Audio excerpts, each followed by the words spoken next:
it kind of reveals itself and it makes it a lot easier to take the action. Yeah, for sure. I mean, and I appreciate all the kind words, but I can definitely say the only thing that's kept me going is my why, because I think there are so many things that either make you want to give up or slow down or become lazy or complacent.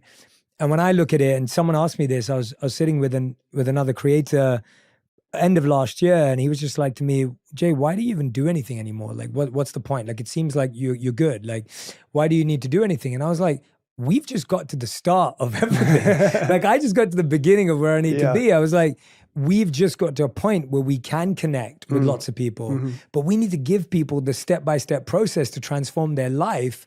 And now we can take them on the journey because people are listening, they're engaged, we have a community, we have a connection with people.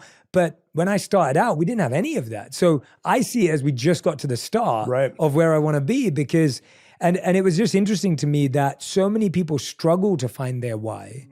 And I think it's because no one's, and you just said your coach helped you do it. It was the same with me. My art teacher from age 11 to age 18, he was my art teacher at school.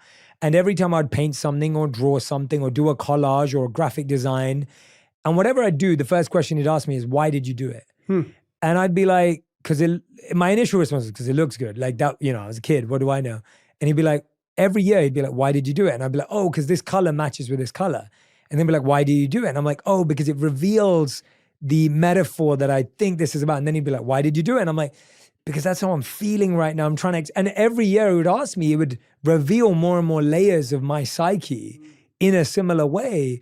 And again, I've owed it to someone in my life who pushed me to ask the question, why? Same as you. And so I think what we're both saying is, please ask that question to yourself. But what if someone asks that question and they feel stuck and they kind of go, I've asked it, but it's kind of just like, just want a nice house. Like, I just want a nice car. I just kind of want to, it's not that deep. And I think you're right. Like you said, we don't have a lot of primal fears. Like, some people who are listening right now will have fears of survival, and that is driving them, and they are working hard and they are pushing.